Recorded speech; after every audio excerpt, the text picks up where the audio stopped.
très bon caractère. Il était moins bon un peu à Toronto. Je m'étais un petit peu emporté contre le professeur et j'avais pas été méchant, mais j'avais été, disons, assez catégorique.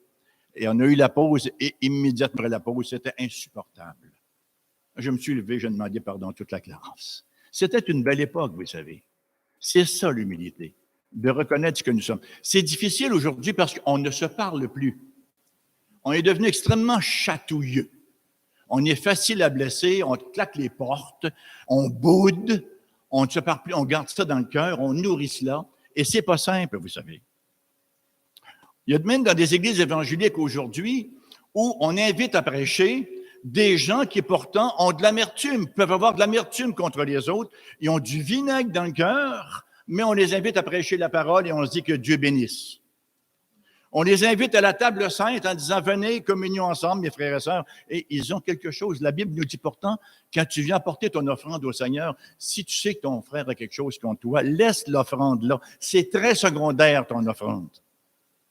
Va d'abord te réconcilier avec ton frère et ensuite tu viendras donner ton offrande.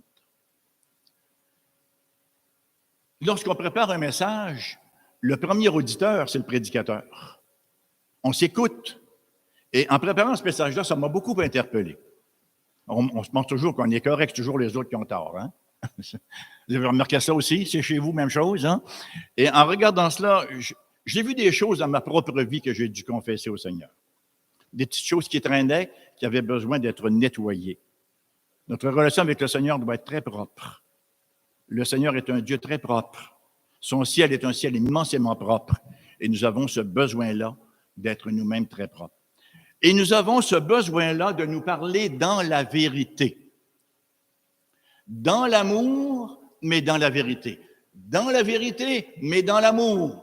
Les deux vont de pair, sont inséparables, mais on a besoin de le faire. On a besoin de se reprendre. On a beaucoup grandi dans notre compréhension de la théologie au fil des ans, mais on a pris un sérieux recul au niveau de notre éthique. Enlevons nos belles grandes formules théologiques, nos grandes théories mystiques à l'occasion. On a beaucoup reculé dans notre éthique, dans nos relations les uns avec les autres, dans notre respect mutuel. Il ne s'agit pas de former une entité où on est d'une proximité là, indescriptible les uns avec les autres, mais d'avoir un respect mutuel et d'être capable, avec certaines personnes, on va être moins proche, on a moins d'atomes crochus, mais on va être capable de les accepter et de les respecter comme étant des gens qui au moins professent la foi. C'est ce qui nous est demandé de faire lorsque la Bible nous dit « Endurez-vous les uns les autres ».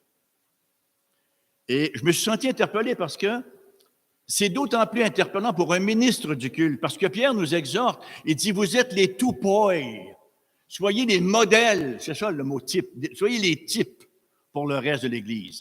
À quel point lorsqu'on occupe une position comme celle que le Seigneur nous donne, parce que c'est pas parce qu'on est plus brillant, le Seigneur a choisi qu'il en soit ainsi, on a vraiment besoin d'être des modèles. Et je dis à Christian ce matin, c'est pas simple. Quand on vient au monde, là, on vient au monde comme tous les perdus. On est tous perdus. Et on a tous de la haine au cœur. Voilà ce que vous étiez autrefois, vous haïssant les uns les autres. C'est pas qu'on essayait de se matraquer mutuellement, mais la haine était là et elle montait rapidement en surface. Mais lorsqu'on vient au Christ Jésus, qu'est-ce qui se produit? L'Esprit du Seigneur déverse son amour dans nos cœurs et il y a un changement qui s'opère. On devient subitement capable de commencer à aimer. Ça ne veut pas dire que le combat est fini. Passer par-dessus une petite offense, là, même si elle est banale, c'est pas banal. Et il est arrivé un petit incident récemment, ça m'a pris 2 semaines à m'en remettre, j'en revenais pas. Comment ça fait que j'en m'en remettais si difficilement? Ça paraissait pas extérieurement, mais le combat ne lâchait pas. Et c'était banal. C'était même niaiseux, pour tout vous dire. Mais on est comme cela. On a la mèche très courte et on est rapidement blessé. Pourquoi est-ce qu'on est blessé? Parce qu'on est centré sur nous-mêmes. Pourquoi est-ce qu'on est choqué quand quelqu'un nous fait une petite offense? Parce qu'on est très en amour avec soi-même. Hein? On devrait uniquement se fâcher lorsqu'on offense le Seigneur, mais nous, lorsqu'on est offensé, qui sommes-nous? Des serviteurs inutiles, après tout. Oui. Alors, j'ai trouvé que la leçon était très belle. Là. Je me la suis prêchée d'abord. Et je vous la prêche en intro ce matin. Ce n'est pas dans mes notes du tout. Mais je vous lance ça comme cela. l'importance de l'unité de l'Église. Nous vivons des moments inquiétants. On s'entend bien? On ne sait pas trop ce qui va arriver avec le passeport vaccinal. Est-ce qu'on va l'exiger pour entrer à l'Église bientôt? On sait que les églises commencent à se préparer un peu en conséquence pour discuter avec le gouvernement. Et on a besoin d'être ensemble comme chrétiens. Et plutôt que d'être ensemble, on s'est éloignés les uns des autres. Sur une simple question de seringue, c'est ridicule, hein? Sur un simple vaccin, on s'est éloignés un peu les uns des autres. Respectons ceux qui sont vaccinés, respectons ceux qui ne le sont pas. Restons ensemble en Christ Jésus. Ce qui est important, c'est son sang précieux qui a coulé pour nous racheter. Et comme on le chantait si bien tout à l'heure, personne ne nous ravira de sa main si nous sommes siens. Mais il y en a-tu assez pour la prédication d'aujourd'hui ou si je vais prêcher mon message? Restons unis. Prenons soin les uns des autres. Ma femme me dit souvent, et je pense qu'elle a raison à bien des égards, ce qui est important, c'est qu'on soit ensemble, qu'on organise des activités pour être ensemble, pour s'inter-encourager les uns les autres. C'est vrai, il y a une grande vérité là-dedans. Ça n'enlève pas la préséance de la parole, mais à quel point c'est important de pouvoir ainsi. Puis ma femme, comme vous le savez, c'est le PR du couple, hein? Alors c'est elle qui s'occupe de cela, fait un très beau travail, on rend grâce à Dieu pour cela. Mais c'est tellement important de pouvoir s'inter-encourager. Après avoir passé un bon temps, vous nous disiez tout à l'heure, hein, Pierre et Diane avec Martin, dans la cueillette des tomates, entre autres, et à quel point vous avez eu un bon temps ensemble. C'est ça, une communion fraternelle. C'est de faire des choses ensemble, on a le même esprit, on partage, on parle du Seigneur, on s'exhorte, on s'édifie et on grandit dans les voies de Dieu. Rappelons-nous de ceci. Soyons ce que nous sommes. Soyons courageux. Courageux. Oui, il y a des choses parfois qu'on peut dire à quelqu'un, ça risque de l'offenser. On peut même lui demander pardon avant si ça l'offense, là. Mais on a besoin de se parler. On ne peut pas toujours laisser les autres le faire ou attendre que Dieu lui parle, comme j'ai souvent entendu. Nous sommes les représentants de Dieu sur cette terre. Nous sommes sa voix, ses jambes, sa pensée, sa bouche. On parle. Et si, on dit, mets ça en prière si je tords, mais voilà, quoi. On passe à autre chose. Mais si j'ai raison, pensez, on est là pour s'inter-édifier, hein? S'interpeller mutuellement afin de grandir dans les voies de notre Dieu. Donc, on va parler d'unité aujourd'hui. C'est d'ailleurs l'exhortation qu'on a reçue dans les versets précédents, il y a 2 semaines, vous vous en souviendrez, au verset 1 à 3. Ici, l'apôtre nous présente une description. Est-ce que l'ampoule est brûlée en haut ici? Ou si ce n'est pas allumé? J'ai l'impression que c'est plus sombre un peu que d'habitude. Ça n'allume pas? Ah, c'est brûlé. Bon, d'accord. Je m'excuse de la distraction. Donc, l'apôtre nous présente ici une description de la nature et du fondement de l'unité. Et dans cette lignée de pensée, c'est extrêmement intéressant de noter ce qui suit. Les versets 4 à 6, d'abord, ne forment à peu près qu'une seule phrase. Il y a juste un petit point-virgule, là, dans le français comme dans le grec, comme dans l'anglais, qui apparaît après le mot vocation, mais en fait, il n'y a pas de point. En quelque sorte, c'est une seule phrase, hein, au cours de laquelle il y a un mot qui revient à 7 reprises. Quel est le mot qui revient à 7 reprises? Un. Le mot un. Mais vous n'étiez pas loin. Vous n'étiez pas loin quand même. Le mot un revient à 7 reprises dans les versets 4 à 6. Wow! Un seul baptême, une seule foi, un seul corps, un seul sang. Et un. Ça nous rappelle un peu la prière sacerdotale en Jean 17. Qu'il soit un comme nous sommes un, de dire Jésus. Mais il y a une autre répétition évidente, comme André le mentionnait, et c'est le mot tous, qui lui revient à 4 reprises, au verset 5 et 6. On sait que dans la Bible, le chiffre 7, c'est le chiffre de la perfection, et le chiffre 4, c'est celui de la création. Ce qui nous dit d'entrée de scène, ce qui nous suggère d'entrée de scène, que l'ordre de la création trouve sa perfection en étant uni à Dieu dans l'Église, dans la véritable société qui va perdurer.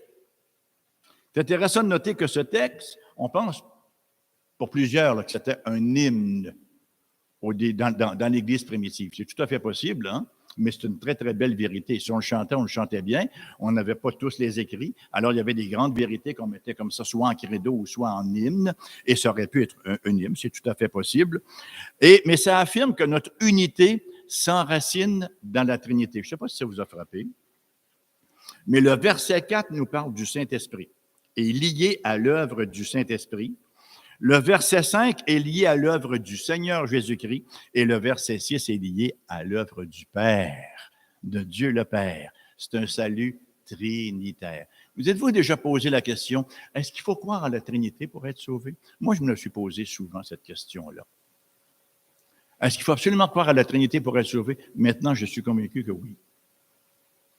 C'est une œuvre trinitaire, Dieu se révèle de manière trinitaire, et je pense que c'est extrêmement important de croire à la Trinité. D'ailleurs, on considère comme Église chrétienne toutes celles qui se revendiquent du concile de Nicée-Constantinople, où effectivement on a défini ce qu'était la Sainte Trinité. Alors, toutes les églises qui se revendiquent de ce concile-là, on sait qu'on s'entend tous sur les 6 premiers conciles, toutes les traditions chrétiennes. Le 7e, on change de mouvance, on tombe dans les images, le concile des iconoclastes. Mais sur les 6 premiers conciles, on s'entendait bien là-dessus et la Trinité, bien sûr, était partie prenante de cela. Est-ce que le Saint-Esprit est une personne? Est-ce qu'il est une puissance? Est-ce que Jésus est fils de Dieu? Est-ce qu'il est un fils de Dieu? Est-ce qu'il est le fils de Dieu? Est-ce qu'il est Dieu? Hein, on en a parlé encore et encore. Souvent de fois, on tente d'unir les chrétiens sur une base non biblique, en mettant l'emphase sur l'amour au détriment de la doctrine, ou sur des programmes. On n'a rien contre les programmes, là, ils ont leur place, mais ça n'unit pas les gens.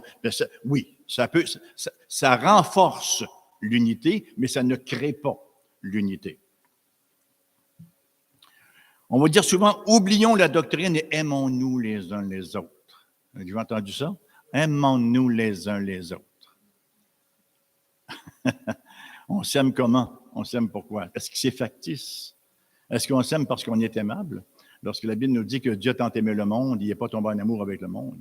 Hein, c'était vraiment une position, c'est un terme alliantiel, c'est un terme d'alliance. Il a choisi de mettre sa faveur sur les siens.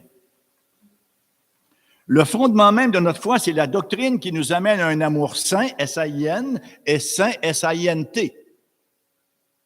Si notre amour ne repose pas sur la doctrine, elle tient sur un terrain instable, un terrain bien fragile, un terrain friable qui va nous glisser sous les pieds.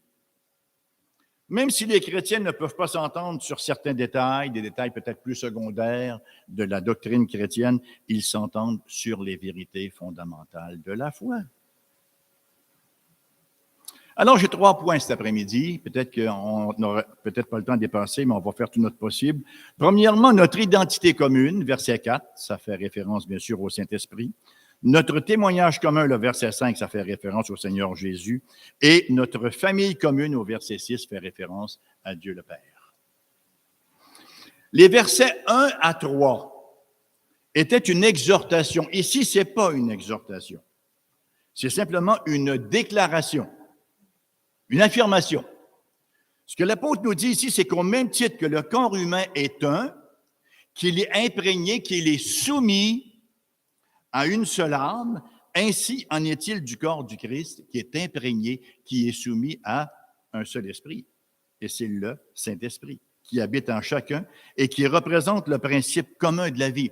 C'est dire que tout péché contre le Saint-Esprit, en quelque sorte, c'est déjà un accroc, c'est un heurt. C'est un péché contre le Saint-Esprit lui-même, qui habite et qui vient lui-même être la base même de notre unité. Tout lecteur assidu de la Bible ne peut manquer de noter toute la place que le Nouveau Testament donne à l'Église. Moi, ça me mystifie que des gens pensent pouvoir être chrétiens et vivre sans une Église. Je ne sais pas quelle Bible ils ont lu, là. Il doit manquer beaucoup de pages, parce que ça nous revient à chaque page, pratiquement à chaque verset. La Bible, tout du long, s'était révélée à un corps, cette révélation-là, et c'est à l'Église que c'était fait. Chaque fois qu'un des auteurs doit traiter de certaines difficultés, il doit, de certains problèmes des croyants, il le fait toujours dans les termes de la doctrine de l'Église, parce que c'est là que ça se passe. Et c'est simple à comprendre. Nos troubles, si on va pour ainsi dire, viennent du fait que nous persistons à commencer avec nous-mêmes. Nous sommes trop subjectifs, trop anthropocentriques, trop individualistes. De sorte que, là, à être tournés vers nous-mêmes, ce n'est qu'un substrat de notre ancienne nature. Et la sanctification consiste à la faire mourir. On ne parle plus de mortification aujourd'hui, ça fait mourir le monde, hein? Mais c'était ça la mortification. La sanctification, c'est la mortification du péché, c'est la mortification de la chair pour que la nouvelle nature prenne de plus en plus de place, n'est-ce pas? La meilleure cure, la meilleure thérapie biblique contre cette cause, c'est d'apprendre à nous voir selon 1 Corinthiens 12, verset 7. Vous êtes le corps de Christ et vous êtes ses membres, chacun pour sa part. Nous sommes un corps. Oui, je suis un membre, mais membre d'un corps auquel j'appartiens. Le corps ne m'appartient pas. J'appartiens au corps. L'analogie du corps, elle est très éloquente. Beaucoup.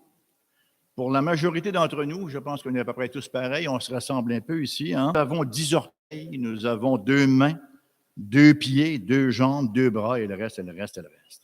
Mais le corps, ce n'est pas une collection de toutes ces parts, et aucune d'elles n'a été créée indépendamment et séparément des autres. Après ça, bien, le Seigneur fait comme un casse-tête, il rassemble les morceaux, puis il fait un corps. Tout ça a cru. Tout ça, dans le sens de croissance, tout ça a grandi ensemble. C'est ça un corps. Ce n'est pas des membres qu'on assemble, c'est ça un corps. Bien sûr que dans notre quotidien, lorsqu'une Église grandit, on s'ajoute au fur et à mesure au niveau de l'espace-temps, mais dans la réalité du corps, l'esprit qui en est la source forme le corps et tout vient de là. Ce n'est pas des morceaux qui rassemblent, c'est le corps qui continue de sa croissance par l'addition des nouveaux. C'est une unité organique qui est atteinte non pas par l'amalgame de différentes pièces pour former une machine, mais par la croissance. L'Église, ce n'est pas un moteur diesel, ce n'est pas une montre, ce n'est pas un avion, c'est un corps qui croît avec un accent circonflexe sur le « i ». Il y a donc un seul corps et un seul esprit. Et ici, Paul fait référence à l'Esprit de Dieu qui nous unit. Nous sommes un en raison de l'œuvre unique du seul Saint-Esprit. Un seul Saint-Esprit qui est indivisible. Et c'est le fondement de tout ce que l'apôtre veut nous dire. Il y a un seul Saint-Esprit qui est une personne indivisible. Lorsque nous entendons les croyants raconter leur témoignage, comment ils ont été convertis, bon, il y a une grande diversité. Hein? Il y en a qui vont mettre beaucoup plus d'emphase sur leur expérience, d'autres vont en mettre un petit peu moins, il y en a qui vont partir finalement de leur enfance, d'autres vont commencer un peu plus tard. Mais lorsqu'ils en arrivent à nous parler de l'œuvre que le Christ a fait en eux ou que l'Esprit a fait en eux pour les amener au Christ, notre témoignage devient tout à fait semblable, identique. Il nous a parlé d'une conviction de péché. Ce n'est pas convaincu de péché, n'est pas sauvé. Il nous a parlé d'une conviction de péché. On réalise qu'on est pécheur, plus qu'on le pensait, et on réalise qu'on est, passez-moi l'expression québécoise, pogné avec. On réalise qu'on ne peut pas s'en sortir par soi-même, qu'on ne peut pas par des bonnes œuvres, par des cérémonies, par de l'huile Saint-Joseph, je ne sais pas trop quoi, là, hein, être en mesure d'effacer ce péché-là. On est pris avec. On a besoin qu'il soit expié, on a besoin de trouver une justice qui soit acceptable par Dieu, et nous savons que nous n'en possédons aucune intrinsèquement. Et c'est là où on se rend compte finalement que dans notre justification, dans notre sanctification, dans notre régénération, notre expérience, elle est commune. Un seul corps, un seul esprit qui opère la même chose dans tout. Bel appel à l'unité. Dans cette perspective, nous réalisons l'œuvre merveilleuse qui s'est faite en nous, quel que soit notre arrière-plan. On a des arrière-plans bien différents. Hein?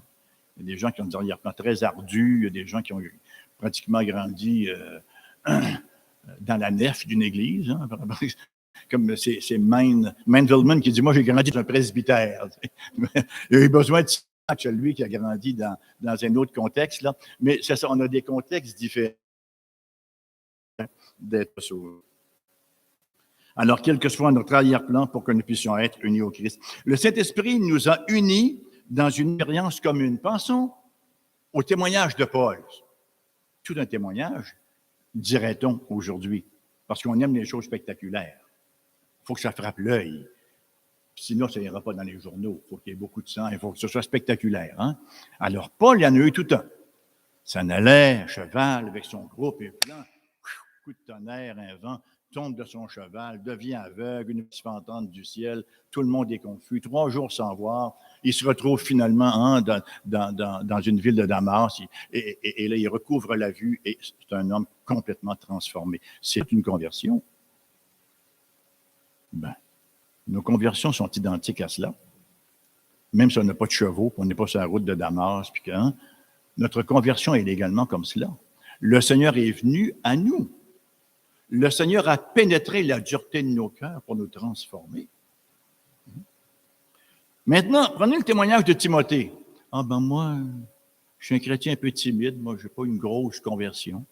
Grand-maman était là, maman était là, il y avait la foi. Puis moi, progressivement, je suis rentré là-dedans. On entendra dire souvent. C'est une conversion aussi miraculeuse que celle de Paul. Parce que chaque conversion, c'est un mort qui ressuscite. C'est une résurrection, littéralement. Prenons le témoignage du bon larron. On l'appelle comme ça, là. Lui, il n'a pas dit, moi, j'ai mené une vie sainte et pieuse, je vais à l'église chaque dimanche. Il n'est pas allé souvent à l'église. C'est un voleur. Par définition, c'est un larron. Il a volé toute sa vie. Quand est-ce qu'il a arrêté de voler? Sur la croix, juste avant qu'il meure. Qu'est-ce qui lui est arrivé sur la croix? Il y a eu une révélation intérieure. Où est-ce qu'il a pris ça que le Christ était roi? Souviens-toi de moi quand tu viendras dans ton règne. Il a pris ça où? Le Christ est à côté, en train de mourir, en train de se faire moquer, ridiculiser par tous les soldats, par le grand prêtre, par tous les gens qui sont là. Lui, il le regarde et il voit un roi. C'est ça qu'on appelle une révélation intérieure. Il n'a pas vu un pauvre bougre en train de se faire crucifier pour un crime. Il a vu un roi, une révélation intérieure. Et cette révélation intérieure a produit en lui une transformation complète. L'autre larron aussi, il voulait s'en aller de la croix. Il disait à Jésus, ben, écoute, fais quelque chose si t'es Dieu, sors-nous d'ici qu'on retourne voler. Hein? Lui, il voulait retourner à son travail, en quelque sorte. Mais le bon larron dit, souviens-toi de moi quand tu viendras dans ton règne. Et non seulement a-t-il reçu une révélation intérieure, non seulement a-t-il reçu une transformation telle quelle qu'il a même repris l'autre larron. Pour nous, c'est juste, nous recevons ce que nos crimes ont mérité, mais lui, il est innocent. Où il a pris ça? Jésus était innocent. Une révélation intérieure. Et il a reçu une grande consolation intérieure. Aujourd'hui, tu seras avec moi dans le paradis, de dire Jésus. Aujourd'hui même, tu seras avec moi dans le paradis. C'est ça notre expérience de conversion. C'était celle du larron, c'était celle de Paul, hein? C'était celle de Timothée, et c'est notre conversion aussi. On a eu une révélation intérieure, on a eu une transformation intérieure et on a une consolation intérieure qui fait que dans les moments ardus, dans les hivers de la vie, on continue quand même d'avancer en sachant que c'est un petit bout de route un petit peu plus rocailleux, mais que le pavage s'en vient. Il y a un seul Saint-Esprit, mais il y a plusieurs mauvais esprits. Il y a un seul esprit, mais plusieurs mauvais esprits. Au chapitre 6, Paul nous rappelle contre qui nous avons lutté. Au verset 12, il va dire « Car nous n'avons pas à lutter contre la chair et le sang, mais contre les dominations, contre les autorités, contre les princes de ce monde de ténèbres, contre les esprits méchants dans les lieux célestes. » Ça en a confondu quelques-uns. Les esprits méchants dans les lieux célestes, est-ce qu'ils sont aussi à non, dans les lieux célestes, dans les lieux spirituels en quelque sorte. Hein? Il y a pléthore de mauvais esprits, mais il y a un seul Saint-Esprit. Alors, c'est pas étonnant que le monde soit tellement confus. et qu'on voit tellement de diversification, qu'on voit tellement de toutes sortes d'idées puis de confusion, c'est tout un paquet de mauvais esprits à l'œuvre dans le monde et les gens sont sous la férule de ces gens-là. Ils ne sont pas tous possédés, mais ils sont influencés par ça parce que si on n'a pas reçu l'esprit de la vérité, il nous reste quoi? L'esprit du mensonge, il nous reste l'esprit des mauvais esprits. Oui? C'est une vérité d'ailleurs qui apparaît déjà dans l'Évangile, par exemple, ce pauvre homme de Gadara que Jésus a délivré. Nous lisons au chapitre 5 de l'Évangile de Marc, versets 8 et 9. Jésus lui disait à l'esprit impur, « Sors de cet homme, esprit impur. » Et il lui demanda, « Quel est ton nom? » Et qu'est-ce que l'esprit a répondu? « Mon nom est Légion. » Légion, lui répondit-il, car nous sommes plusieurs. Imaginez-vous ce pauvre homme, comment il doit passer ses journées. Nous-mêmes, on traverse des journées parfois, puis on sent qu'on est un paquet de déséquilibre, ça prend toute une discipline pour rester sur la voie. Imaginez ce pauvre bonhomme, avec une légion de démons.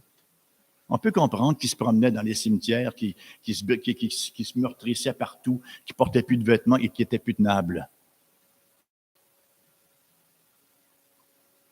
On peut facilement imaginer la confusion, le désarroi de ce pauvre homme. On se rappelle également l'enseignement du Seigneur sur la puissance des esprits mauvais, qui n'aurait été chassé que par la puissance de l'homme, parce qu'à un moment donné, certains, rappelons-nous des fils de Séva, qui ont tenté de chasser des démons, ça leur a guère réussi. Ils chassaient les démons au nom de Jésus que Paul prêche. Vaut mieux être plus direct que ça dans nos relations avec le Seigneur. Hein? Les médiateurs puis les médiatrices, on laisse ça à d'autres. Donc, Matthieu 12, versets 43 à 45, « Lorsque l'esprit impur est sorti d'un homme, il va par les lieux arides, cherchant du repos, et il n'en trouve point. Alors il dit, « Je retournerai dans ma maison, d'où je suis sorti. » Oh. Et quand il arrive, il la trouve vide, balayée et ornée. Il s'en va et il prend avec lui 7 autres esprits plus méchants que lui. Ils entrent dans la maison, s'y établissent, et la dernière condition de cet homme est pire que la première. Il en sera de même pour cette génération méchante. Lorsqu'on fait le ménage dans nos vies, on ne fait pas qu'enlever le dessus et de mettre la poussière sur le tapis. Il est impératif d'avoir la plénitude de l'Esprit Saint. Il est impératif de venir au Christ pour qu'il vienne meubler. On ne laisse pas ça vide ou super. On a une belle démonstration de cela ici. Il y a toute une armée d'esprits mauvais avec Satan à leur tête, cependant que le Saint-Esprit est infiniment plus puissant qu'eux tous réunis. Et l'œuvre de ce seul Saint-Esprit en est une d'unité. Un esprit de division, ça ne vient pas de Dieu. Un esprit de division ne vient pas de Dieu. Lorsqu'on se sent tenté, là, d'apporter des petits propos qui ont l'air banals, mais qui risquent de créer quelques failles, quelques fissures dans l'Église, sachons que ça ne vient pas du Seigneur. Lorsqu'on a des vérités à dire à quelqu'un, puis qui risque de l'offenser, on n'a pas de crainte à avoir. On lui dit dans l'amour. Mais lorsque ce sont des propos qu'on répand ça et là, des gens qui n'ont pas nécessairement voix à ce chapitre-là, vous voyez, ça ne vient pas du Seigneur, cet esprit-là. C'est tellement précieux, l'unité, et c'est tellement fragile en même temps. Le troisième élément dont Paul fait mention, c'est notre espérance, une seule espérance. Le mot espérance, on le sait, ça a été galvaudé pour n'en venir qu'à signifier une chose incertaine. Ah, ben j'espère que, hein, c'est plus une assurance. Mais bibliquement, le mot espérance, c'est le mot assurance, c'est une certitude qui peut être future, mais c'est une certitude. C'est la raison pour laquelle, souvent de fois, nous retrouvons des prophéties futures qui sont à la horiste ou qui sont au passé comme si elles étaient déjà réalisées, parce que c'est une certitude que cette espérance-là. Cette espérance-là, cette assurance-là nous sert également d'unité. Nous allons dans la même direction et nous nous dirigeons vers la même cité céleste sur une même route de pèlerins. Pensons au peuple de l'Alliance. Pensons au peuple de l'Alliance. On lit, puis parfois on sourit un peu. On dit, ils ne se rendront pas. Hein? Ils ont pris 40 ans aussi, ça n'a pas été simple. Là. Ça aurait pu être 15 jours, mais ils ont pris 40 ans. Bon, ils ont eu des petits désaccords en route et ils ont eu des leçons à apprendre dans le cadre de leur alliance, pas pour le salut, mais pour une terre promise. Alors, il en est un petit peu de même de nous. Là. On s'en va tous ensemble, on s'en va dans la même direction, marchant également dans l'unité. Vous savez, cette espérance-là, l'Épître aux Hébreux nous en parle. C'est mon verset presque favori, en fait. Mais on ne devrait pas avoir de verset favori, ça, c'est épouvantable. C'est pour ça que je dis presque favori. Hébreux,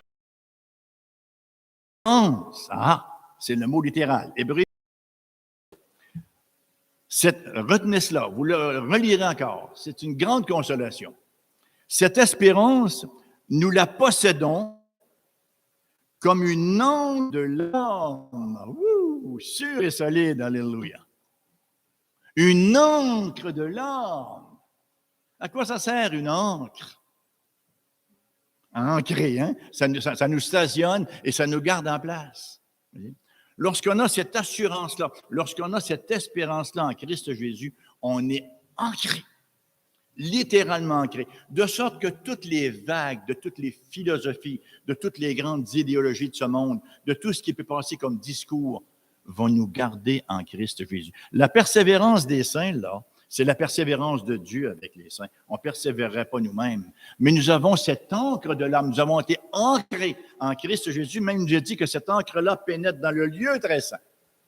Alors, nous sommes très bien ancrés en lui et c'est l'assurance que nous avons. Je ne veux pas dire qu'on se laisse aller, bien au contraire.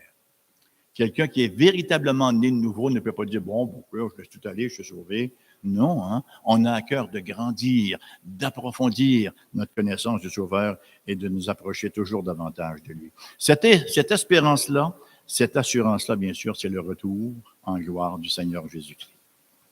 Au-delà de nos différences sur la question de la fin des temps, les millénaires, les pas millénaires, les 2 millénaires, une chose est certaine, Jésus revient. Notre communion fraternelle, en anglais on dit « our test of fellowship », hein, notre de communion sur l'eschatologie, sur la fin, c'est que nous croyons que Jésus revient de manière visible, mais qu'il revient véritablement. Le reste, je confesse que j'ai plus de réserve envers le dispensationalisme, mais généralement, pour le reste, ça passe bien, parce que le dispensationalisme vient quand même, faut quand même dire les choses telles qu'elles sont, il vient drôlement massacrer là, l'Ancien Testament, les prophéties, toutes les conditions de l'Alliance. Alors, j'ai un peu plus de réserve là-dessus, mais pour les autres, je pense qu'on est à peu près tous d'accord. Ce que le texte nous communique aujourd'hui, donc, c'est que le croyant qui réalise l'existence d'un seul corps, qui marche dans l'esprit, qui regarde vers le retour du Seigneur Jésus, ne pourra être qu'un faiseur de paix et non un faiseur de trouble. Nous sommes des faiseurs de paix et non pas des faiseurs de trouble.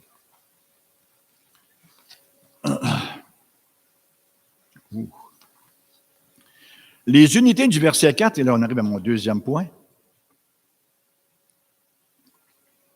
Un seul corps, un seul esprit, une seule espérance. Ça va ensemble comme on vient de le voir. C'est l'œuvre du même esprit qui nous greffe à un seul corps et qui nous donne une espérance commune. Maintenant, au verset 5, il nous est introduit une autre triade. Un seul Seigneur, une seule foi, un seul baptême. Et là, ça fait référence au Seigneur Jésus.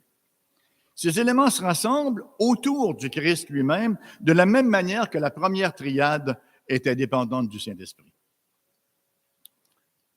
On rapporte qu'un jour, quelqu'un a demandé à Gandhi, le grand leader spirituel de l'Inde, quel était le plus grand obstacle au christianisme en Inde. Et Gandhi a répondu, les chrétiens. Quelque chose, hein? Les chrétiens. Et c'est vrai que nous pouvons représenter des obstacles au christianisme. N'oublions pas que nous sommes des épîtres lus. La parole nous le dit. Nous sommes des épîtres lus par le monde. Tout le monde lit la Bible. Nous, on la lit littéralement, puis les gens le lisent à travers nous. Notre comportement, notre manière de faire, nos postures, notre dire, tout cela, c'est une Bible ambulante pour le monde qui ne connaît pas Dieu. Ça nous rappelle effectivement que nous avons une éthique aussi à respecter. Hein, que ça va avec le christianisme, que ça va avec notre théologie, d'avoir une éthique qui reflète effectivement la bonté, la beauté et les grands attributs du Seigneur Jésus-Christ. D'ailleurs, l'apôtre Paul lui-même disait aux Romains, chapitre 2, verset 24, « Le nom de Dieu est blasphémé parmi les païens à cause de vous, comme cela est écrit. » C'est le peuple d'Alliance. C'est le peuple élu. Plutôt que de proclamer l'Évangile, hein, non, le nom de Dieu est blasphémé parmi les païens à cause de vous, comme cela est écrit. Alors, comme chrétien, on a besoin de sentir qu'on est porteur du ciel. On est porteur du ciel. Nous sommes des vases de terre qui portent un grand trésor. L'importance de ne pas se laisser détourner de l'œuvre parfaite du Seigneur Jésus-Christ, de sa parfaite seigneurie révélée dans sa parole. C'est ce qu'on appelle le concept d'analogie. Là, je ne suis pas en train de prendre des propos de saint Thomas. M'excuse, mon 5e cheveu tombe sur mon front des fois. Je ne suis pas en train de vouloir imiter Thomas d'Aquin, là, mais le concept d'analogie, comme Ventil l'a utilisé, en fait, comme on l'utilise en théologie réformée, c'est penser les pensées de Dieu après lui. Thinking God's thought after him. On pense les pensées de Dieu après lui. On est sûr d'avoir la vérité. Non pas après le journal de Montréal ou le journal de je ne sais pas trop quoi, là, mais après lui, dans sa parole. Abraham Kuyper, vous vous souvenez d'Abraham Kuyper? Enfin, si vous n'en souvenez pas, vous êtes trop jeune pour cela, mais Abraham Kuyper était un bonhomme assez extraordinaire. C'est lui qui a fondé l'Université libre d'Amsterdam. Il était le premier ministre de son pays, c'était un théologien absolument extraordinaire, un grand calviniste. Il y avait toujours des belles comparaisons. Moi, ces bonhommes-là m'impressionnent, comme Ventil, parce que autant les gens ne pouvaient pas les comprendre, ils arrivaient parfois avec des illustrations d'une banalité déconcertante, mais ça disait bien ce que ça voulait dire. Le gazon. Augustin disait quoi? La grande pensée d'Augustin. Croire pour comprendre. Croire pour comprendre. Croire pour comprendre, c'est penser de Dieu après lui. Voici telle situation que j'ai analysée. Comment est-ce que je vais interpréter cela? Bien, je vais aller voir comment Dieu l'interprète. Croire pour comprendre. Et ne pas comprendre pour croire, ça c'est la philosophie. Hein? La grosse différence entre la philosophie et la théologie, c'est que la philosophie fait appel à la raison, la théologie fait appel à la révélation. Elle va infiniment plus haut que la philosophie peut aller. Je suis perdu tout ça.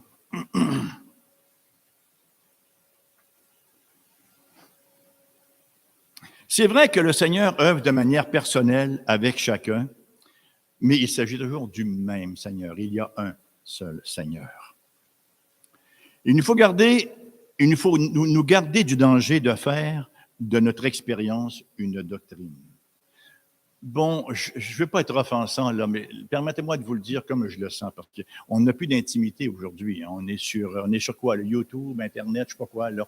Alors, tout le monde nous entend, puis là, bon, il a dit ça, tiens, l'as-tu entendu, là? Tu sais, mais il faut quand même dire la vérité quand même.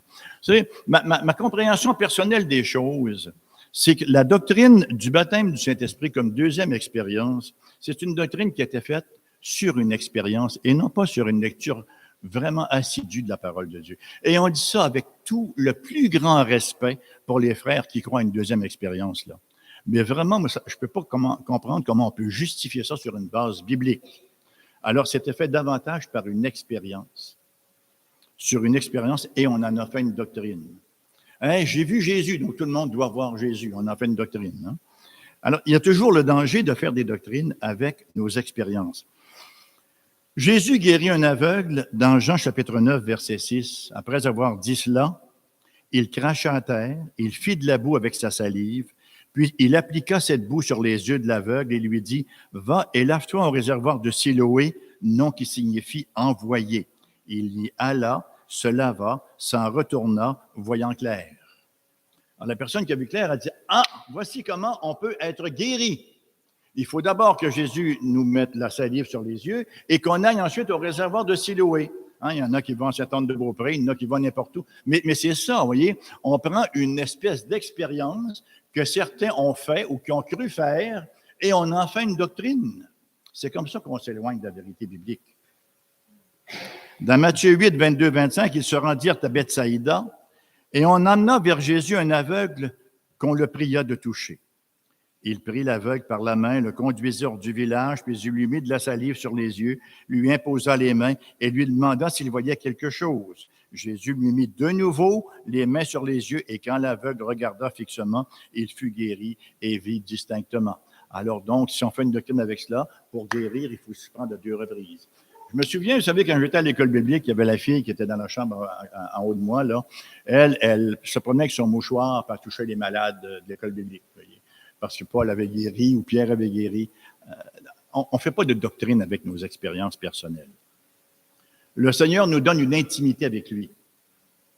C'est-tu merveilleux, ça? Que le Seigneur nous donne une intimité avec lui. On vit des choses avec le Seigneur que d'autres ne vivront pas nécessairement. Ils vont vivre autre chose. Je suis persuadé que vous êtes comme moi. Je pourrais vous raconter des choses. Vous me diriez, appelle le 911. Là. Non, mais vraiment des choses extraordinaires, vous savez. Mais Dieu est comme cela. On ne peut pas le ratisser, l'amenuiser, qui nous marque et qui sont bonnes à se rappeler lorsque les temps sont durs parfois.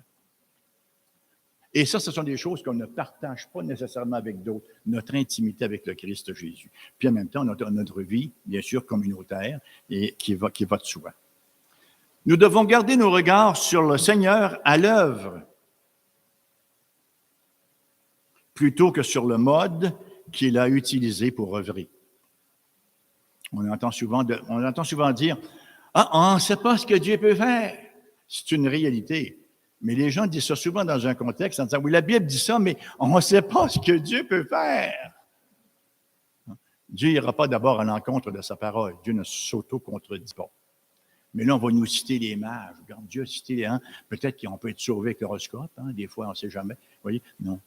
Ou encore les fréquentations. Là. Dans les fréquentations.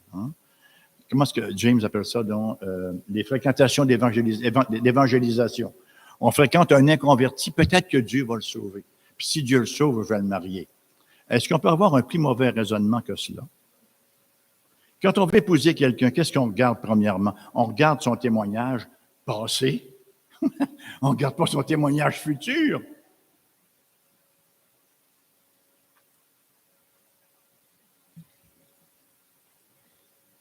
C'est vrai que Dieu travaille de manière multifacétique et on lui rend grâce. C'est vrai, mais il ne faut pas perdre le guide qu'il nous a donné pour la direction de nos vies et pour nos attentes. Et ça nous amène à une seule foi. Le terme peut être utilisé subjectivement ou objectivement. Je ne peux pas décrocher ça parce que je suis à DV, là, c'est ça?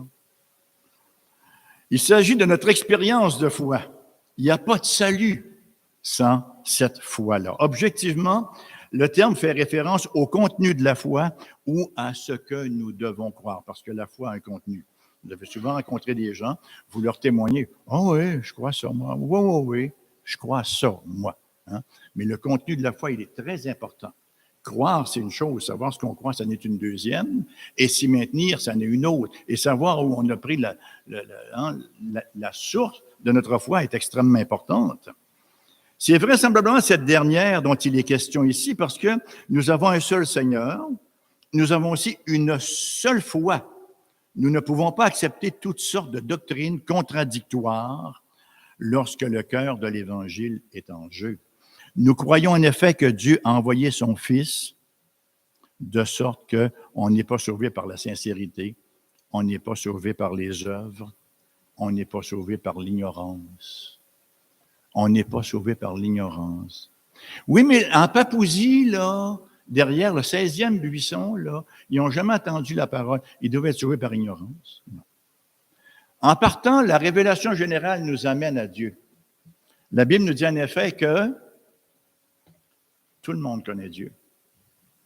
Parce que les perfections invisibles de Dieu, sa divinité se voit comme à l'œil nu lorsqu'on les considère dans sa création.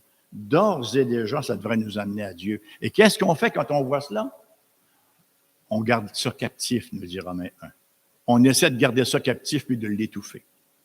On ne veut pas avoir Dieu sur nos vies. Parce qu'on sait qu'on est en difficulté, on ne veut pas l'avoir sur nos vies. Jude, chapitre 1, bien sûr, verset 3 nous dit « Bien-aimés, alors que je désirais vivement vous écrire au sujet de notre salut commun, je me suis senti obligé de vous envoyer cette lettre pour vous exhorter à combattre pour la foi qui a été transmise aux saints une fois pour toutes. C'est une belle phrase, hein? C'est beau la foi, il y a le mot combat qui vient avant, cependant. Combattre pour la foi. C'est un combat, la foi. C'est un combat pour la conserver. C'est un combat pour y demeurer. C'est un combat pour la proclamer.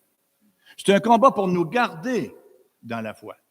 Et c'est un combat qu'on ne peut pas, de nous-mêmes, par nos propres forces, mener à bien. Il faut le Dieu qui crée en nous le vouloir et le faire. Mais c'est nous qui le faisons. Il nous donne le vouloir, il nous donne le faire, mais c'est nous qui le faisons. C'est pas lui qui le fait. Alors, nous avons une nouvelle volonté lorsqu'on vient au Christ. Et c'est cette nouvelle volonté qu'il nous faut développer, qu'il nous faut mettre à l'œuvre pour avancer dans les voies du Seigneur. On ne se laisse pas aller en disant, mais on est sous la grâce, on est sous la grâce. C'est vrai qu'on est sous la grâce, mais cette grâce sorte qu'on a reçu une nouvelle volonté qui est en conflit avec notre ancienne volonté aussi. Mais c'est nous qui avons reçu la volonté et c'est nous qui sommes appelés à mettre en fait tous vos efforts pour joindre toutes les vertus possibles dans le processus de la sanctification.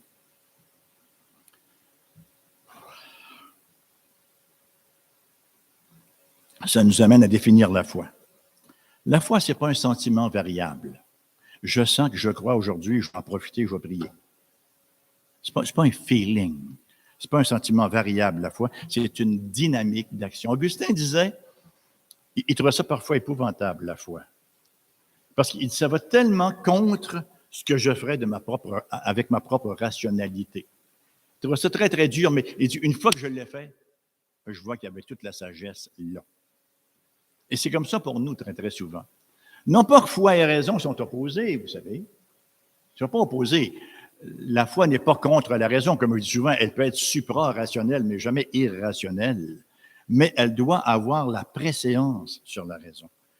Comme on disait tantôt, croire pour comprendre. La foi ne peut opérer, la raison ne peut opérer correctement si elle n'est pas sous la direction de la foi. À l'époque, on appelait ça l'université. Non, aujourd'hui, on appelle ça l'université. Non, à l'époque, on appelait ça l'université. On avait bien raison. Vous savez d'où ça vient, l'université? Ça vient de unité et diversité. Si vous avez fait un peu de philosophie, là, vous avez peut-être entendu parler du problème de l'un du multiple. Comment est-ce qu'on peut réconcilier une telle diversité dans le monde en une seule unité? Bien, c'est dans la Sainte Trinité. Alors, dans l'université, à l'époque, toutes les facultés, tous les départements étaient sous la férule de la théologie. C'est ce qui nous faisait dire que la théologie était la reine des sciences et les autres sciences étaient ses servantes. Aujourd'hui, la théologie est souvent servante. Psychologie prend place. Là, il y a toutes sortes de sciences qui viennent revendiquer non seulement leur voix au chapitre, mais qui veulent avoir le trône, même sur la théologie. Il y a aussi, qu'on bouge un peu plus vite que ça, peut-être un seul baptême. C'est intéressant que Paul vienne inclure le baptême dans sa liste d'éléments qui nous unit, parce que c'est un sujet sur lequel l'Église tend à être divisée. Aspersion, immersion, enfant, professant, etc. Baptisé dans une rivière, dans un baptistère, dans les fonds baptismaux, dans quoi que ce soit d'autre. On est divisé là-dessus. Paul ici n'est pas intéressé par le mode de baptême. Ce qui intéresse l'apôtre ici, c'est la signification du baptême, c'est-à-dire notre identification avec le Christ. Lorsqu'on se fait baptiser, on s'identifie publiquement, on monte et on s'identifie publiquement avec le Christ. On est en train de dire, comme l'Épître aux Romains nous l'enseigne si bien, je suis mort avec Christ et je suis ressuscité avec lui en nouveauté de vie. C'est ça le baptême. Il n'y a rien d'autre chose que ça, mais c'est tout cela. Et c'est, passez-moi l'expression, le sacrement premier, rite d'entrée dans l'Église. Le rite d'entrée dans l'Église universelle, c'est lorsqu'on est de nouveau, c'est le baptême du Saint-Esprit. Lorsque le Saint-Esprit nous régénère et vient nous habiter. Et ça, c'est manifesté publiquement par le baptême d'eau. Et le rite de continuation, c'est la Sainte Seine, c'est la communion. Et dans les deux cas, il y a de la grâce là-dedans, dans la mesure où c'est fait par la foi. Les deux sacrements doivent être impérativement reçus par la foi. Personne ne va nier cela. C'est la raison pour laquelle nous croyons au baptême des croyants.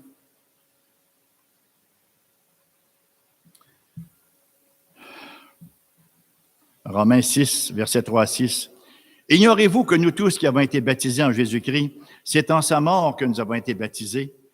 Nous avons donc été ensevelis avec lui par le baptême en sa mort, afin que, comme Christ est ressuscité des morts par la gloire du Père, de même nous aussi nous marchions en nouveauté de vie. » Romains 6, versets 3 à 6. En effet, si nous sommes devenus une même plante avec lui, par la conformité à sa mort, nous le serons aussi par la conformité à sa résurrection, sachant que notre vieil homme a été crucifié avec lui, afin que le corps du péché soit réduit à l'impuissance pour que nous ne soyons plus esclaves du péché. Voilà ce que veut dire le baptême, purement et simplement. Et très rapidement, en terminant, parce que j'ai pris beaucoup plus de temps que j'aurais dû le faire, notre famille commune au verset 6. Là, ça fait référence à Dieu le Père. La première triade d'éléments d'unité, donc, centrée sur le Saint-Esprit. La seconde, sur le Christ. Et le dernier élément concerne Dieu le Père, la première personne de la Trinité. Et c'est ce que nous voyons au verset 6 d'Éphésiens 4. Quand on lit le verset 6, c'est correct si je m'éloigne un peu comme ça, oui. Quand on lit le verset 6 d'Éphésiens 4, on lit ce qui suit. Un seul Dieu et Père de tous, qui est au-dessus de tous, et parmi tous, et en tous.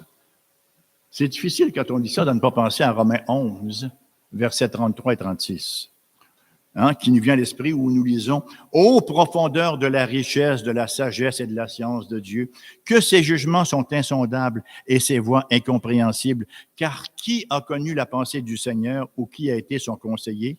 Qui lui a donné le premier pour qu'il ait à recevoir un retour? C'est de lui, par lui et pour lui que sont toutes choses. À lui soit la gloire dans les siècles des siècles. Amen. » L'analyse est d'une très, très grande simplicité.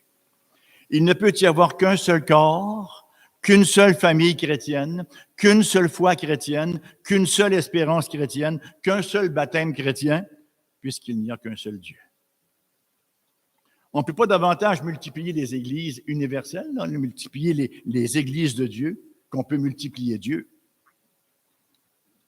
L'unité de l'Église est aussi indestructible que l'unité de Dieu lui-même.